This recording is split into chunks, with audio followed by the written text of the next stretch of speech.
Scientists now, white scientists. These are white scientists. But that's politicians, not scientists. That's politicians. No, these were scientists. These were scientists, bro. These are scientists. I want you to look up, if you get a chance, go to Ross Dreadlock on YouTube and look at it's Dr. Shank at the Dib.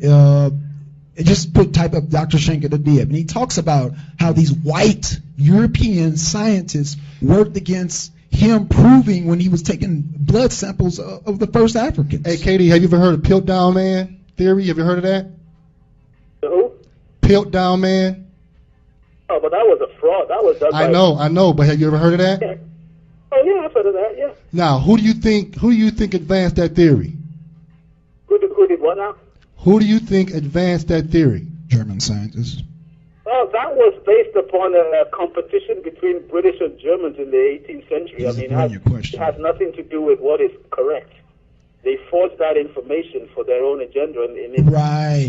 That's what I'm trying to tell you. Bro. That's what I'm trying to tell you. Every society has scientists to promote the values, interests, and prerogatives of that society. So African scientists are going to be different from European scientists. They're going to be different from Japanese scientists. That's right. And they have to cross-reference each other to get at the truth. But European scientists, they have not done that. Because they rely. I think they have, bro. Maybe in the past. Maybe now, but they all still have an agenda. Yep, exactly. So you have to understand. Science doesn't have an agenda. Science is basically a research. Bro, science always has an agenda. Why do you think there's scientists creating? Why do you think there's scientists creating the HAARP machine, which controls the weather, creating nuclear weapons? Man, they always have an agenda. Don't get it twisted. They always have an agenda. See, that's the problem with our people. We become so naive that think that weapons was based on atomic theory, which had been known for decades before. But then when the politicians wanted a bomb to go and kill somebody, okay, hey, scientists come and do it. And of course, they pay your money and they'll do it. You know, they're interested in doing more. There's scientists to make this thing happen. All right, hey, KD, do you understand the law of reproduction? Law of reproduction? Yes. Yeah, I do. Okay. Is that scientific? Law of reproduction? Yeah, sure it is. Okay. So if the law of reproduction is scientific, where in science do you have any evidence to contradict that? Well, there is also genetic evidence to show that there are genes responsible for homosexuality. So tell me about it. But that has nothing to do with. We're talking about the law. Hold on, bro. No. You change it. No, bro. No. See, you just pulled a fast one, KD. You ain't gonna pull it on me. You avoiding the question. Yes. Where does that fit in the law of reproduction? We're going to stop right here until you deal with that question. Right. You agree that reproduction is scientific. You agree to that, right? Oh, yes, it is. Okay. Now, in the same breath, you're saying that there is scientific evidence that goes contrary to reproduction. Where's that evidence? Contrary to what? Reproduction. Scientific. Okay, first of all, no, I mean not all heterosexual unions give. Bro, calm down. We're talking about the law of reproduction. I think okay. I know the confusion. First of all, can you explain the law of reproduction? I'm gonna have you explain it first because I think you're confused about what we're talking about. Explain. Of reproduction, I guess you're talking about the fact that. You need the DNA from a male and that from a female to combine to form another individual. Right. More replications of the DNA. In order to produce a life. Right. That's right. To produce a life. Produce a human being or any type of mammal, there is a law of reproduction. All mammals follow this law of reproduction. Are we clear on that? That is correct. Okay. So where in science... What evidence do you have? What scientific evidence do you have to contradict that? Yeah. Again, I maybe I should have brought my notes with me, but yes, there is documented proof. I think in whales, cows, I think, and of course humans. That there is a gene for homosexual behavior. A gene. Okay. That has been well documented. What does that have to do with reproduction? What is it? What now? What does that have to do with the law of reproduction? See, the thing is, the thing is that the human... No, bro, I understand what you're saying about the homosexual gene. No, because he's off the track. We're talking about the law of reproduction. He's way off track with this homosexual gene, which has nothing to do with the law of reproduction. Okay. He asked you a specific question, and you're dancing around it, man. See, you're being nice. I'm not playing with this dude, man. We gonna deal with the law of reproduction, and it takes us to the rest of the... No, but it has nothing to do with the law of reproduction. And you're not going to waste my time jumping off the tracks. If I ask you a specific question, we're going to deal with that. And that's the law of reproduction. So let's deal with it, bro. Can two homosexual mammals of any kind produce a life? Yes or no?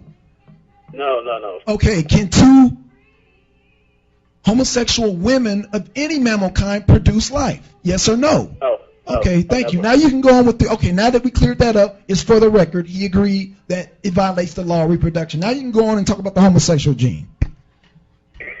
No, bro, you got to remember, not all unions between man and woman produce children, so you can't make the case that... It doesn't matter. Yes, I can. I can make that case because I can make that case. The only life forms that can produce another life form is one from a male and one from a female, period.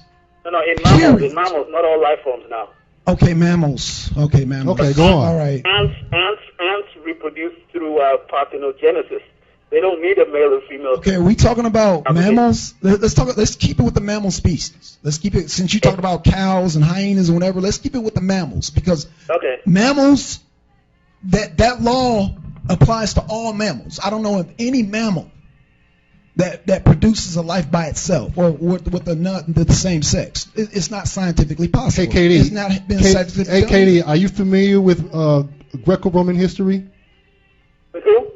Are you familiar with Greece and Roman history? Yeah, I am. Okay.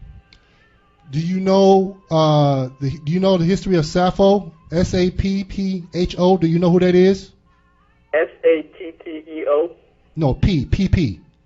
Sappho. Do you know who that is? Break it down. No, you can remind me on that one. Okay. Have you ever heard of the island of Lesbos? Uh-huh. So you're familiar with the island of Lesbos? Yeah. Okay. So that means you are familiar, you are aware that homosexuality is a Greek custom and a Greek tradition. No.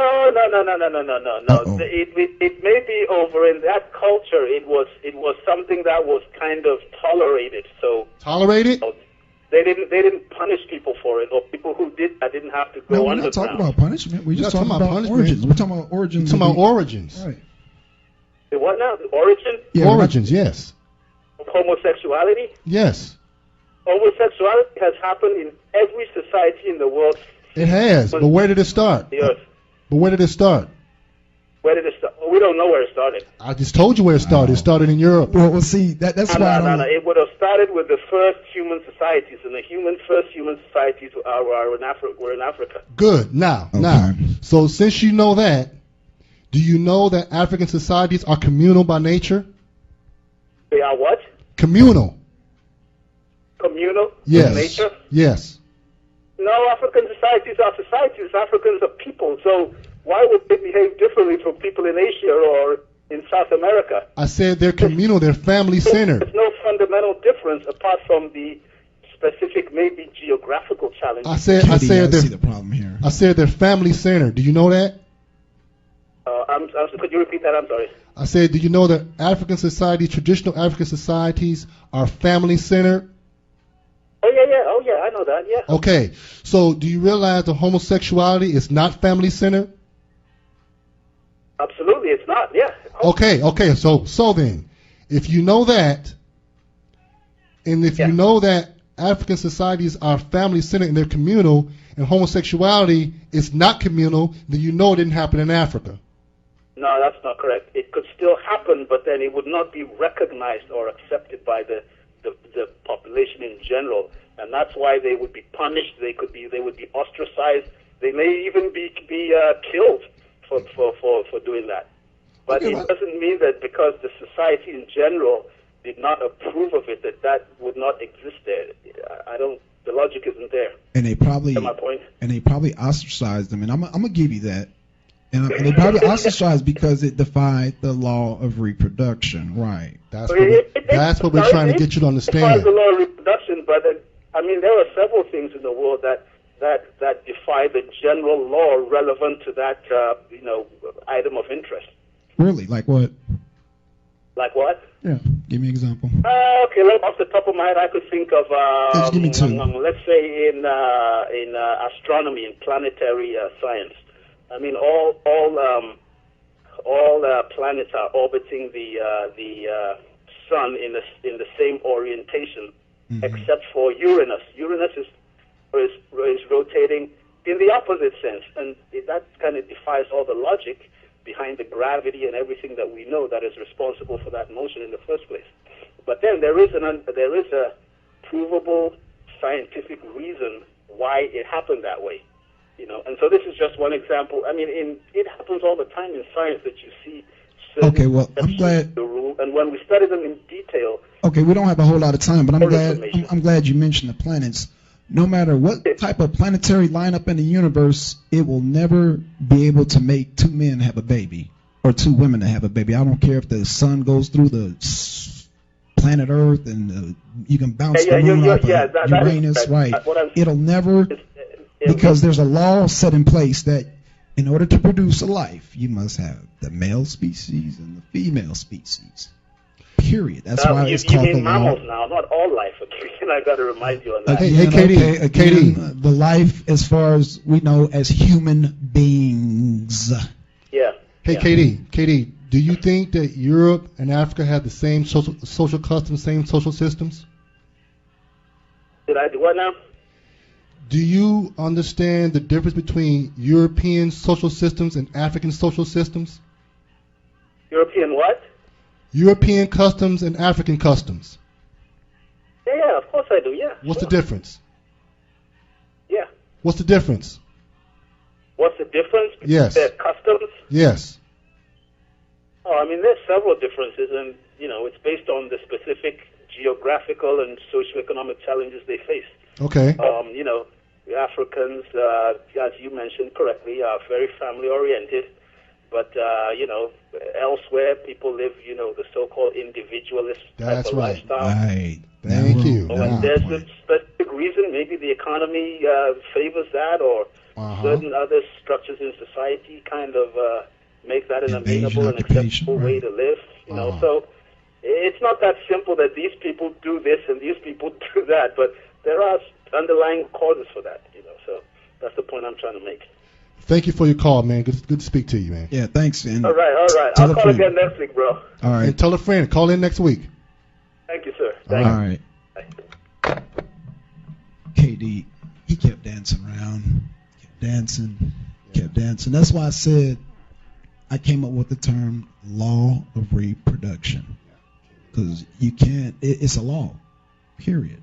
It's a scientific law. So you homosexuals can be mad at Christianity all you want, but it has nothing to do with the Bible or God or Jesus. As an atheist, I'm telling you that, they already know.